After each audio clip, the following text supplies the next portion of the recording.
സ്ഥലത്ത് കേട്ടോ. സ്ഥലത്തിന്റെ പേര് സർവശാല. അമ്മാനപ്പാറ എന്ന് പറയുന്ന സ്ഥലത്താണ് ഈ സർവശാലയുള്ളത്. ഇതിനകത്ത് ഭോജനശാലയുണ്ട്, ഗോശാലയുണ്ട്. അപ്പൊ ഇതിന്റെ വിശേഷങ്ങൾ നമുക്കൊന്ന് ചോദിച്ച് മനസ്സിലാക്കാം. എന്റെ കൂടെ ഹാഷിം സാറുണ്ട്.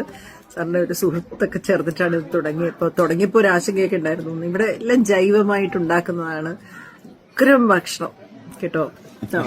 അദ്ദേഹം ഒരു ഫോണിലാണെന്ന് തോന്നിയെന്നുണ്ട്. ഹാഷിം സാർ ഇതിനെ കുറിച്ചൊന്ന് പറയുമോ? വർഷങ്ങൾക്ക് മുന്നേ ഇത് ഇവിടെ ഒരു വെറും കൊടും പാറ പ്രദേശമായിരുന്നു. അതിങ്ങനെ ഒരു പ്രവാസി എടുത്തു ഇത് മനോഹരമായിട്ട് ഡിസൈൻ ചെയ്തിട്ടൊക്കെ വരുന്നതാണെന്ന് നമ്മൾ ഇതിലൂടെ പോകുമ്പോൾ കൗതുകത്തോടെ നോക്കുന്നതായിരുന്നു.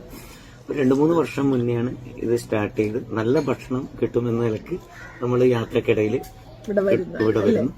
പിന്നെ ഇടയ്ക്കൊക്കെ ഇവിടെ വരുമ്പോൾ ഇവിടെ ഉള്ളവരൊക്കെ ആയിട്ട് പരിചയമായി.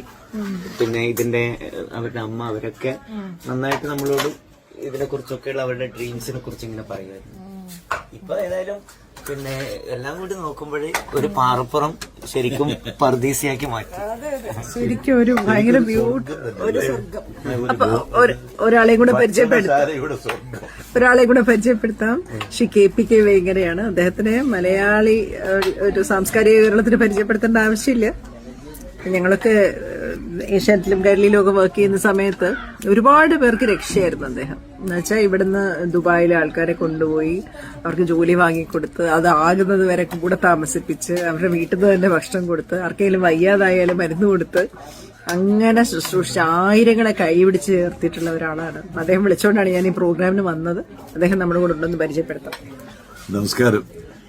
ഈ ഗ്രാമാന്തര ഭാഗത്ത് മാലാപാർവതി മേഡത്തിനെ കൊണ്ടുവരിക എന്നത് ഈ പ്രദേശത്തുകാരുടെ ഒരു വലിയ സ്വപ്നമായിരുന്നു. അത് സാക്ഷാത്കരിച്ച ദിവസമായത്. അപ്പൊ അതുകൊണ്ട് തന്നെ കേരളത്തിന്റെ അല്ലെങ്കിൽ മലയാളത്തിന്റെ ഒരു മാതൃഭാവത്തോടുകൂടിയാണ് ഇപ്പൊ മാലാപാർവതി ഉള്ളത്. പ്രായം കൊണ്ട് സഹോദരിയാണെങ്കിലും അല്ലേ, കർമ്മം കൊണ്ട് ഒരു മാതൃത്വം ആണ് മലയാളത്തിന് സമ്മാനിക്കുന്നത്. അപ്പൊ അവരുടെ ഒരു സാന്നിധ്യം ഈ സ്കൂളിന് വലിയൊരു ചൈതന്യവത്താവും എന്ന് ഇതിന്റെ സംഘാടകർ, പ്രത്യേകിച്ചും നമ്മുടെ ആഷിം സാറിനെ പോലുള്ള ആളുകൾ പറഞ്ഞതുകൊണ്ടാണ് പാർവതി ഇവിടെ എത്തിയത്. ഞങ്ങൾക്ക് അതിയായ സന്തോഷമുണ്ട്. ഈ സർവഭോജനശാല അല്ലേ,